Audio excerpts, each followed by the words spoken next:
Vous êtes sur Radio Espérance et vous écoutez Sacrée Musique.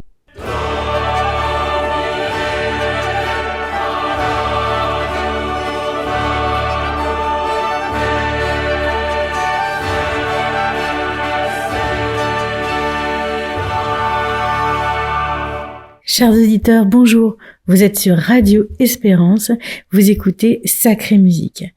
Cette semaine, je vous emmène en Suède grâce à la magnifique pièce de Knut Nielsen, Åkrux.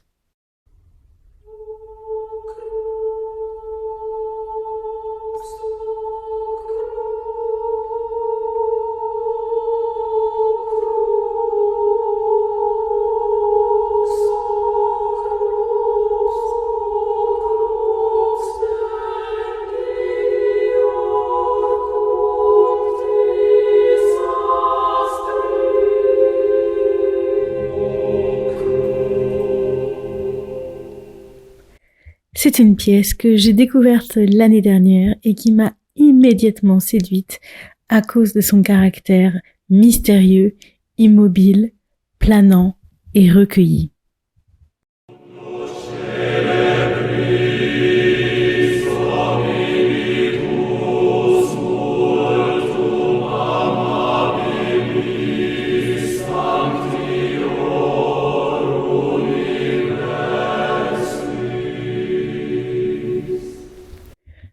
Je commence par l'un des aspects qui m'a tout de suite plu dans cette pièce, l'aspect harmonique.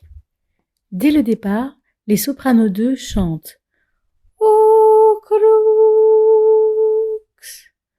Åkrux.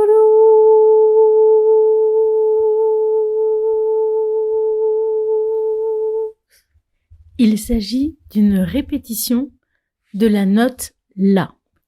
Ça devient très intéressant dès l'entrée des sopranos 2 qui chantent La si bémol. Ce qui fait Åkrux.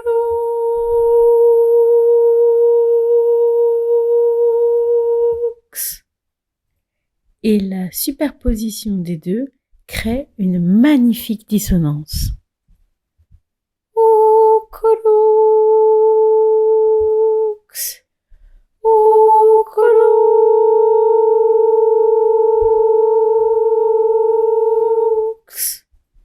Je vous propose de réécouter ce passage interprété par The Norwegian Soloist Choir. Vous pourrez entendre les 2 notes que je vous ai chantées et l'élaboration de la polyphonie avec le même système, à savoir l'ajout de notes de plus en plus dissonantes.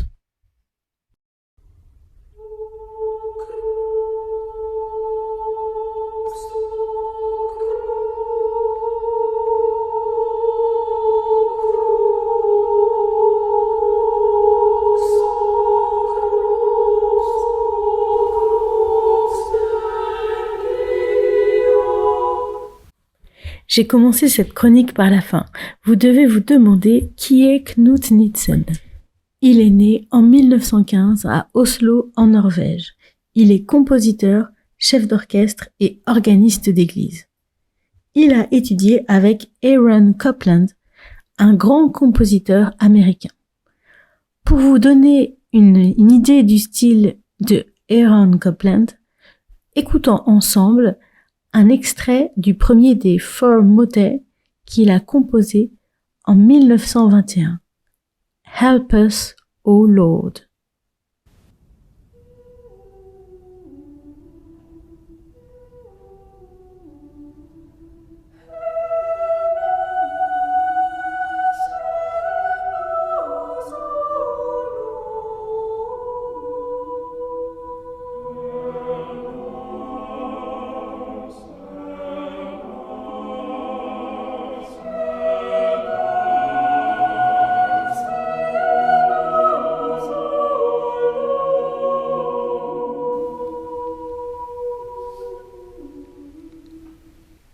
Cette pièce a cappella, c'est-à-dire sans accompagnement instrumental, a beaucoup de points communs avec le Åkrux de Knut Nielsen.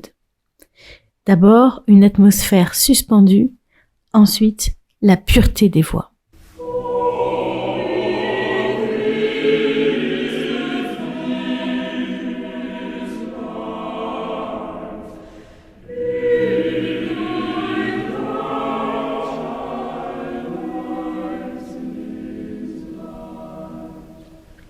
Knut Nystedt a donc étudié la composition, l'orgue et la direction de chœur.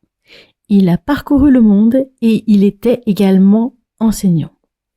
Il est mort le 8 décembre 2014. Sa musique est très moderne, épurée, minimaliste, mais il rend également hommage aux grands compositeurs du passé, notamment avec cette pièce en allemand, Immortal Bach. Cette pièce est aussi connue sous le nom de Komm, süßer Tod.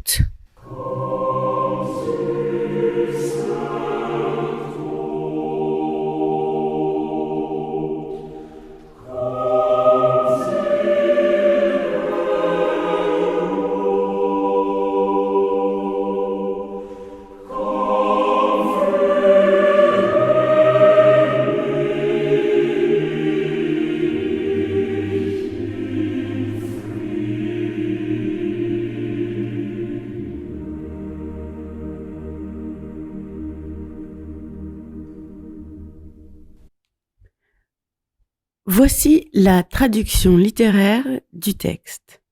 Ô croix, le plus beau de tous les astres, le monde célèbre en toi, avec une multitude d'hommes aimants, le plus saint de l'univers, qui fut seul, digne de porter le talent du monde. Doux bois et doux clous qui portent un si doux pied, sauve la congrégation de tous ceux qui te louent aujourd'hui. Ô croix, croix la plus splendide.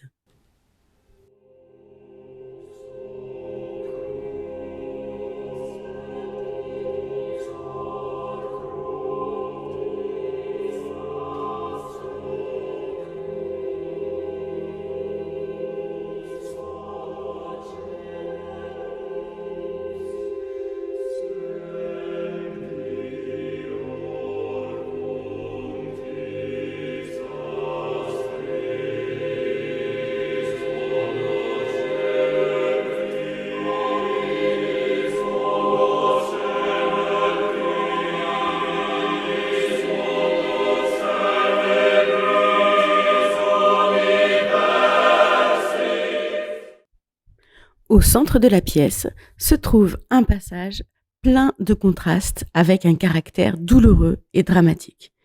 Les accords sont de plus en plus dissonants. Ce passage contraste énormément avec le début du morceau.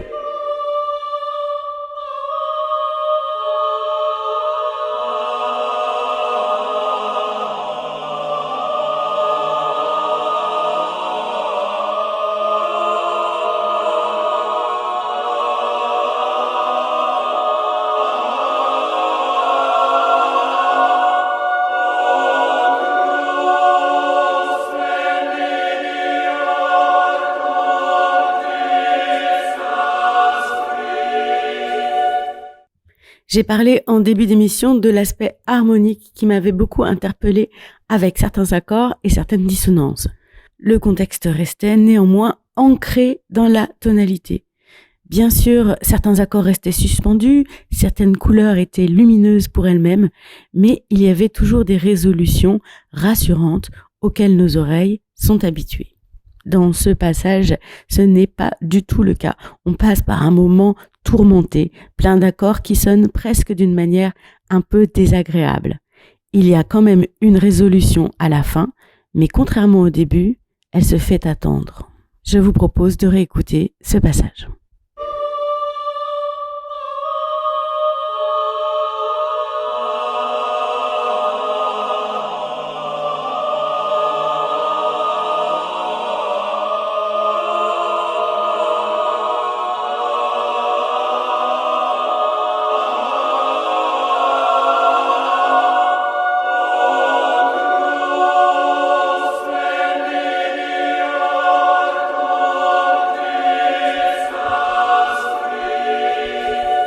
Ce passage qui est en partie atonal est comme un orage passager, une douleur inévitable.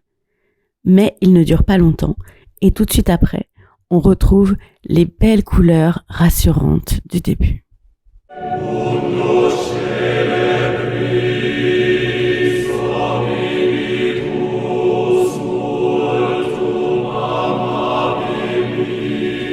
Sancti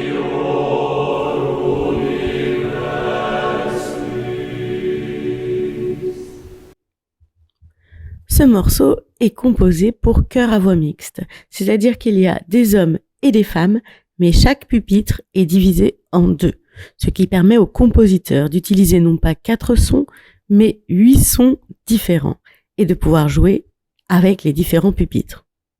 C'est exactement ce qu'il va se passer dans l'extrait que nous allons écouter. Les hommes tiennent un bourdon sur un A et laissent les 2 voix de soprane et les 2 voix d'alto porter le texte.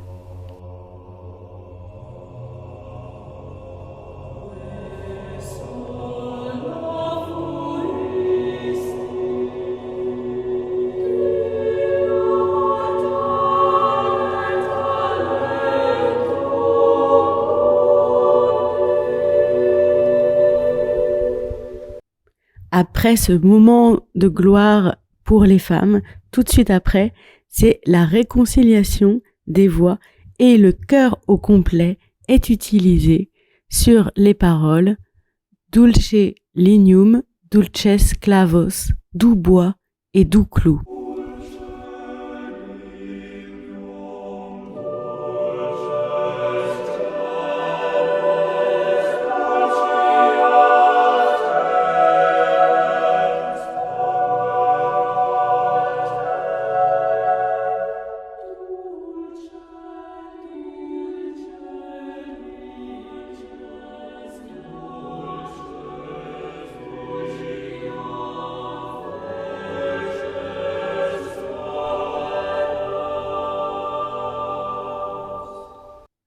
Dans cette pièce, Knut Nitzen utilise une grande palette de nuances. Dans l'extrait que nous venons d'écouter, la nuance était pianissimo, ce qui veut dire tout doucement. Et dans le passage qui suit, la nuance va en quelques mesures passer de ce pianissimo jusqu'au fortissimo. On arrive au climax de la pièce, c'est-à-dire au moment le plus intense.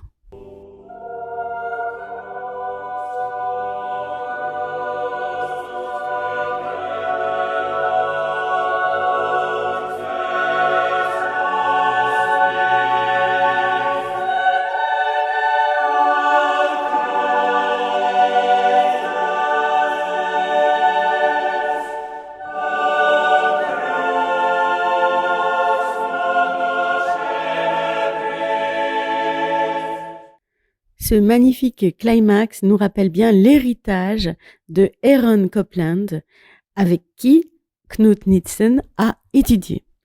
L'harmonie est proche de la musique de film. C'est particulièrement le cas dans l'enchaînement de 2 accords. Le premier est un accord de Fa majeur qui se décompose comme ceci. Fa, la, do. Si je superpose les voix, ça donne Fa, la, do. Cet accord de Fa majeur est suivi tout de suite après par un accord de La majeur renversé qui se décompose comme ceci. Mi, la, do, dièse. Voici ce qui se passe si je superpose les voix. Mi, la, do, dièse. À présent, écoutons l'enchaînement de ces 2 accords à l'intérieur du morceau.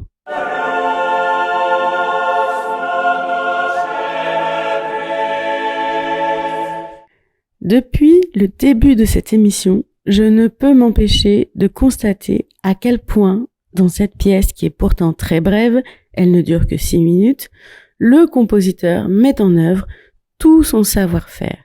Et ce savoir-faire, c'est celui de tous les compositeurs de musique sacrée d'aujourd'hui. Si je récapitule, dans cette pièce de Knut Nitzen, on a rencontré des dissonances, des couleurs suspendues, des passages hors de la tonalité, des enchaînements d'accords proches de la musique de film et des nuances incroyables.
Nous arrivons à la fin de cette émission.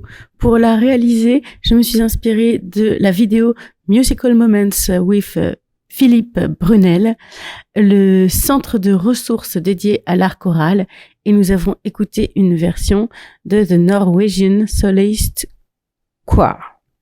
Merci pour votre écoute et votre fidélité à Radio Espérance. J'espère vous avoir donné envie de découvrir un peu plus la musique de Knut Nitzet et je vous dis à bientôt.